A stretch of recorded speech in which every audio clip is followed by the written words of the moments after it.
Baik pemirsa Satelit TV yang dirahmati Allah, kembali lagi bersama kami dalam program Inspirasi Islam. Pemirsa Satelit TV dimanapun saja Anda berada, nah tadi kita sudah mendengarkan tentang hal-hal yang dicintai oleh para nabi. Nah kita sudah mendengarkan apa yang disampaikan beliau dan tinggal beberapa lagi yang akan disampaikan. Baik pemirsa Satelit TV dimanapun saja Anda berada, kita akan lanjutkan kembali mendengarkan tausiah dari narasumber kita. Tafadhol Gus. Nah, tadi kita bahas bahwasanya ada 4 hal yang mana merupakan semua nabi mencintai 4 hal ini. Semua nabi mensyariatkan 4 hal ini. Yang pertama tadi nikah, yang kedua wewangian, yang ketiga siwak. Tentang siwak akan sedikit saya singgung lagi. Siwak ini penting ya. Tadi sudah kita bahas bahwa 2 rakaat dengan siwak itu lebih afdol daripada 70 rakaat tanpa siwak. Nah, di sini para ulama membahas siwak ini yang paling afdol memang menggunakan kayu arak yang biasanya digunakan itu. Kebetulan punya saya ketinggalan. Ini yang paling afdol. Kalau memang tidak ada, ya sulu bikulli syai'in khashin. Bisa didapatkan dengan setiap hal yang kasar. Mungkin diganti dengan kayu yang lain nggak apa-apa. Gus, di tempat saya adanya kayu kopi ya, nggak apa-apa kayu kopi. Atau misalnya pakai sikat gigi. Yang lain mengeluarkan siwak, dia kemudian mengeluarkan sikat gigi atau siwak bermerek. Nah, ini tidak ada masalah. Yang penting sesuatu yang kasar. Nah, atau bahkan kalau paling alternatif yang paling mudah, sering saya amalkan kalau kelupaan, menggunakan ujung pakaian. Istagu walau bi atrafis siyab. Gunakanlah siwak walaupun dengan menggunakan ujung baju. Nah, ini sholat kita akan lebih sempurna di sisi Allah Subhanahu wa taala jika diawali dengan bersiwak. Nah, kemudian kaitannya dengan siwak juga ini menggambarkan kepada kita bahwa Nabi ini betapa senang dengan kebersihan. Tadi senang wangi-wangian, kemudian senang dengan kebersihan. Kenapa? Orang bersiwak zaman dulu belum ada sikat gigi ya. Ini adalah sikat giginya orang zaman dulu barangkali. Jadi Nabi ini menganjurkan kepada kita betapa umat Islam ini harus bersihan, harus senang yang bersih, harus senang yang rapi. Maka kemudian ada riwayat mengatakan Nabi itu justru paling sering bersiwak kalau habis bepergian pulang ke rumah. Jadi Nabi itu tampil lebih sempurna justru kalau pulang dari bepergian. Kalau kita kebalikannya gitu ya. Kalau kita keluar rumah dandannya luar biasa, begitu pulang ke rumah kadang-kadang kita lupa. Nah, kenapa Nabi memperhatikan ini? Karena mohon maaf, kita keluar rumah itu bertemu dengan kepentingan. Tapi kalau pulang ke rumah itu bertemu dengan kesetiaan. Kita bertemu dengan keluarga kita bertemu dengan anak-anak kita. Makanya apa? Banyak sekali riwayat menerangkan bahwa ketika Nabi pergi perang misalnya, selesai perang atau selesai bepergian, ketika mau pulang ke rumah, Nabi ini nggak langsung pulang, tapi semalam ngecamp dulu. Di sebuah tempat istirahat dulu. Untuk apa? Mohon maaf, semua disuruh bersih-bersih. Ayo, yang perlu dibersihkan, bersihkan, yang perlu dipotong, dipotong, yang perlu dirapikan, rapikan. Maka kemudian Nabi mengutus 1 orang untuk menghabari para keluarga, sahabat yang ditinggal pergi ini, bahwa suaminya akan pulang. Sehingga apa? Yang di rumah pun mempersiapkan diri. Sampai ada batasan yang mohon maaf, kalau disampaikan ekstrim ya. Suruh membersihkan bagian itunya juga. Nah, artinya apa? Ini adalah hal yang perlu kita kampanyekan karena akhir-akhir ini ada kesan bahwa umat muslim ini cenderung kotor, cenderung apa adanya, kolot dan sebagainya.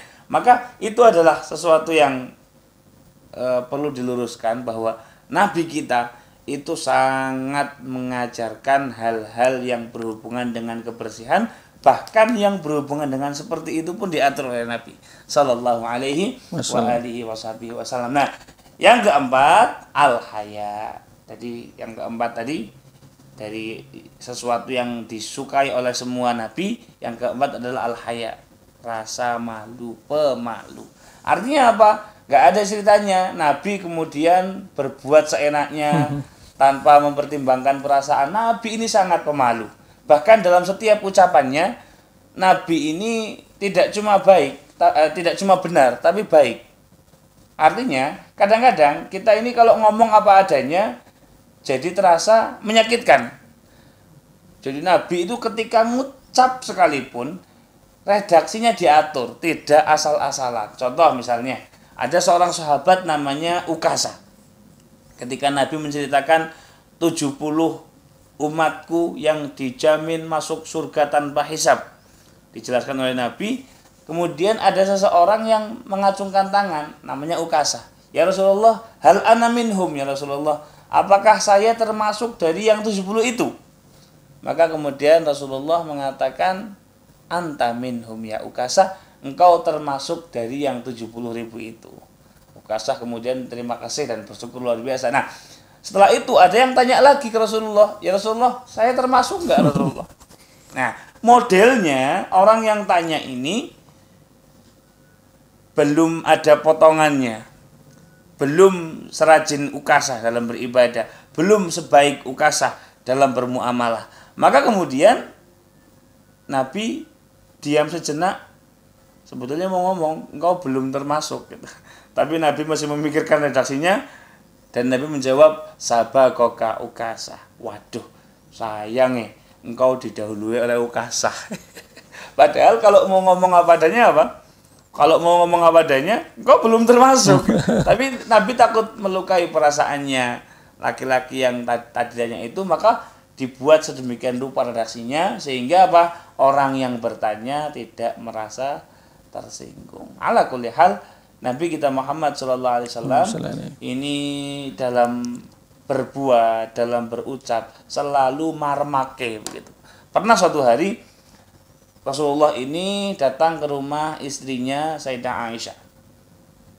Kemudian pagi-pagi itu jam 10-an, jam 9 begitu, Rasulullah meminta sesuatu ke Aisyah. Ya Aisyah, hal lana min rizkin. Hari ini kita punya rezeki apa? Sayyidah Aisyah kemudian mengatakan, ma indana illa khal ya Rasulullah. Kita enggak punya kecuali cuka ini. Lauk kita hari ini cuma cuka.